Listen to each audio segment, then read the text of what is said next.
Ардын уран зохиолч Балжирын догмат. Хүний хань. Аньсаг сормуус аянда анилдан зүүрмгэлмээр нам гүмхэн аглаг хээр талд цагаан өвс аниргүйхэн ганхна. Айл дивангарт мартагдж орхигдсан өнчин булшин дээр аян замын тоосонд дарагдсан элэнхий ноорхой хувцастай хижээл хар хүн нар жаргахын өмнө хурж ирэв. Тэртээ тэнгэр газрын савсалгонд Баянбараатын хөглгөр хөх уулс сүүмэлзэн харагдах нь санаа алдмаар сайхан. Гандаж гунтсан сэтгэлийн манан дунд зээрэн шаргамар унсан залуухан бүсгүй салхи татуулан гальгуулна. Дөмөн дөмгөрхөн гიშгдэлтэй химээсэн араас дагаж нэгсэн халиун хонгор аялгау бүдэг батгхан сонсогдно. Морины салхинд дээр бэлзэх улаан торгон алчуурын сэжүүр дороос инээмсэглэл бужигнуулсан эрх харнууд тормолзно.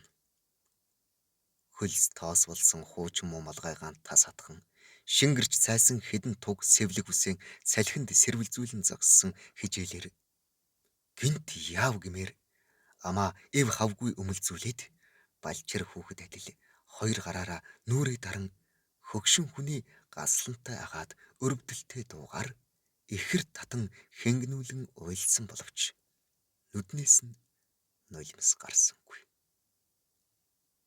Үхлээс бусдыг үзсэн тэр архичин эр хуурай нүдээ хатингар том гараараа нэгэнтээ шудран арчаад нулимс эс үтсэндээ өөрөө өөртөө өшөрхөж гомдвуу яав нудрага байдгаараа зангидан өгөршхөөс наахнур болсон өтөл буурал толгойгоо харт тэнхээгээр шаагаад өвдсөн дөч юм уу эсвэл өдий болтол үхэж далдарлгүй орчлонгийн шороо хөдөлгөж яваа үйл лайнда хорсож бухимдсан тач тэрв сэлхэрж хавдсан галгүй нүднээс нь ганцхан тусал нулимс гарч ирээд завхинд нь тэглэн гялтганан байснаа дуртай дургүй бөмбөрөн унлаа.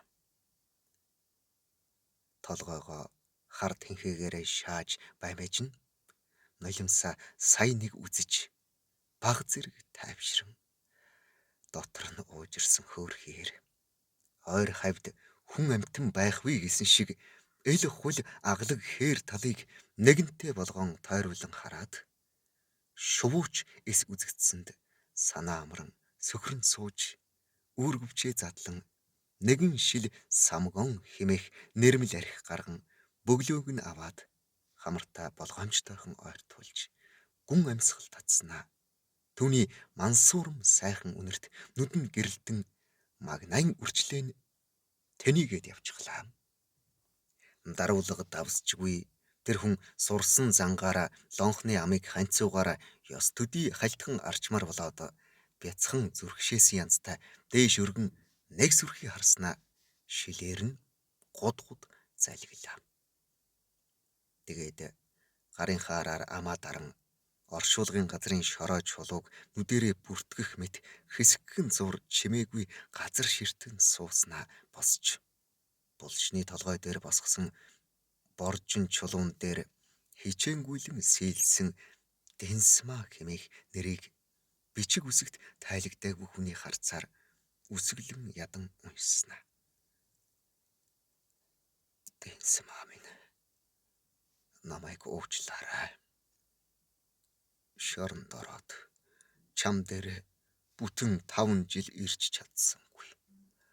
Хоёр нарны хооронд хуйг тахруудын бууны ам жадны үзүүрт туугдан нуруугаан бөгтөр болтол жонш үүрлээ. Яаж ч ядарч зүдэрч явсан хүний хань гэдэг улаан гол тасартал мартагддаггүй юм байна.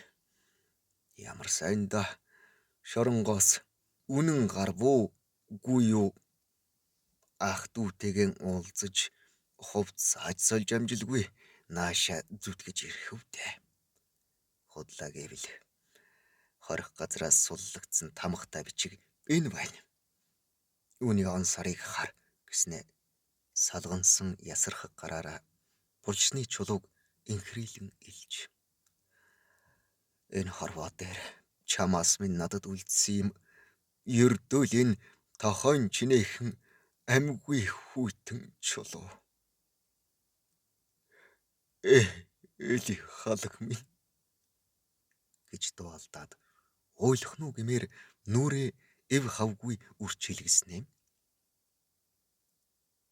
Би чинь төрд дансгүй шахам нэг муу ядарсан архичин. Нүд анихын цагт хажуу бөөрөнд чинь ирж хэвтвэл дээдийн заяа тэрвэц. Гэвч хаан тэнж яваад үххийг бүү мэд дэнсэн амин. Чамаас хойш би нар үзсэнгүй. Жаргал гээчийг амссангүй.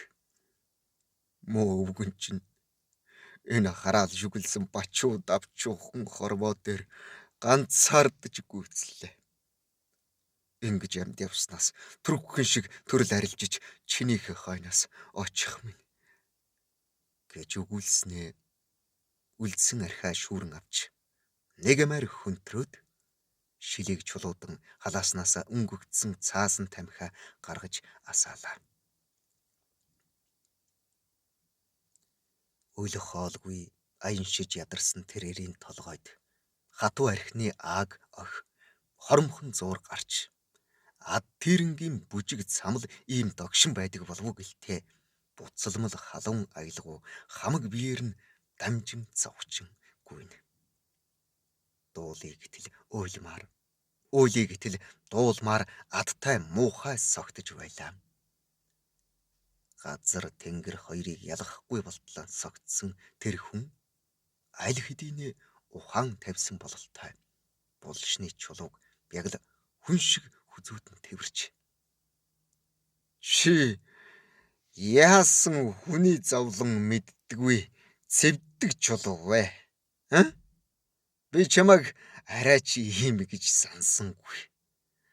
Бороо нулимс хоёрыг ялгахгүй ийм хөлдүү сэтгэлтэй чинь мэдсэн бол би чамайг тэр газраас чирэн ирж Дэнсмагийнхаа толгой дээр яалаа гэж тавих мэд.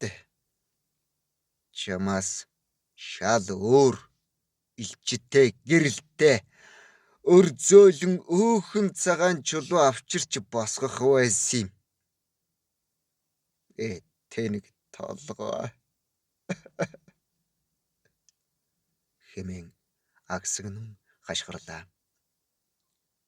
Согт хүний бахардж цухалдсан тэр сөнгдүү хахир дуунд үдшин бор гэгийн дор амар жимэр зүрэмглэн байсан их тал цочрон нэгэнтээ дайвс хийгээд тогтов.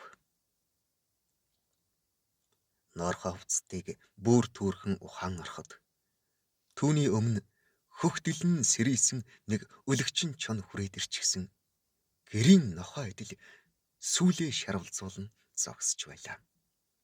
Согтвэр гинт чон үзээд бяцхан цочс хийж тарж бутарсан ухаанаа цуглуулахыг хичээн өрөөснүүдээ анхин байж хараага нарийсхан түүнийг харлаа. Арашүүдтэй зэрлэг амтэн хэрнэм хачин танил дулаахан харцаар өөдөөс ширтэх нь гайхавч баршгүй.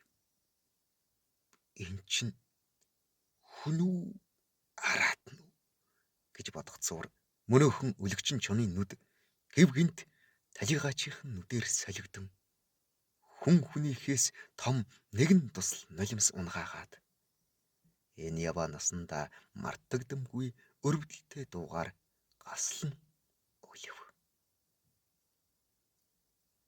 Дээр сартай доор газартай бөгөөтөл мөр сүүдэргүй тэр хачин амтныг харсан ганц би ир харамсахта гинт ухсхийн босоод шоронд орсон адгийн шаар би чон болоогүй байхад шорон дор орсон хөөрхий чим нь яахаараа чон болчихдаг билээ гэж нэгэнтээ халаглан хашгираад толгоогоо тэврэн сөхрөн унлаа.